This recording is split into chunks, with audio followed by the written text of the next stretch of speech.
দর্শক, শাহবাগে আছেন আমাদের বিশেষ প্রতিনিধি জিয়া খান। সরাসরি কথা বলবো তার সঙ্গে। জিয়া, শাহবাগের সর্বশেষ কি অবস্থা আমাদের জানান এবং আন্দোলনকারীরা কি বলছেন?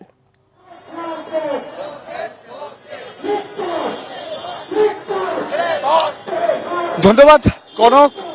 আপনি যেমনটি বলছিলেন যে জুলাই অভ্যুত্থানের অন্যতম যোদ্ধা ওসমান হাদিকে গুলি করে হত্যা চেষ্টার ঘটনায় আজকে দুপুর 12টার দিকে জাতীয় ছাত্র শক্তি তারা শাহবাগে এসে ব্লকেট দেয়, অর্থাৎ সড়ক অবরোধ করে রাখে এবং তারপর থেকে কিন্তু শাহবাগের যান চলাচল সেটা সম্পূর্ণ বন্ধ হয়ে যায়।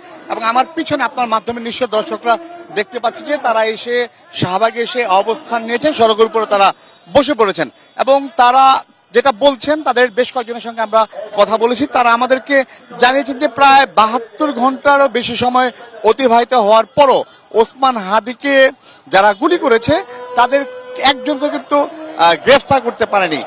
এবং তারা যেটা বলছেন যে তারা বিভিন্ন সামাজিক যোগাযোগ মাধ্যম কিংবা গণমাধ্যমে বিভিন্ন ধরনের যে সংবাদ বেরিয়েছে যে যারা ঘাতক ওসমান হাদিকে যারা গুলি করেছেন তারা সীমান্ত পার হয়ে তারা দেশ থেকে বেরিয়ে গেছেন বলে তারা দাবি করছেন এবং তারা এই জন্য তারা আইন শৃঙ্খলা বাহিনীর ব্যর্থতা, পাশাপাশি যে স্বরাষ্ট্র উপদেষ্টা রয়েছেন তার ব্যর্থতাকে বড় করে দেখছেন এবং তার পদত্যাগ দাবি করেছেন। তারা এও বলছেন যে সামনে নির্বাচন, এই নির্বাচনে সাধারণ মানুষ, ভোটার এবং যারা প্রার্থী রয়েছেন তারা জীবনের নিরাপত্তার জন্য এই স্বরাষ্ট্র উপদেষ্টার প্রতি আস্থা রাখতে পারেন না। এই জন্য তারা চান যে নতুন কোন স্বরাষ্ট্র উপদেষ্টা যিনি জুলাই চেতনার বিশ্বাসে এমন কাউকে যেন এই সরকার নিয়োগ দেন, সেই দাবিটিও তারা করছেন এবং তারা এই কথাটি বলছেন যে এছাড়াও যাতে অতি দ্রুত ওসমান হাদিকে যারা গুলি করেছে সেই ঘাতকদের বা অন্য যারা আছে তার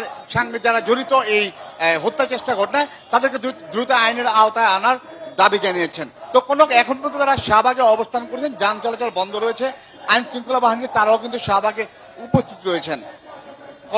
জি, আপনাকে ধন্যবাদ।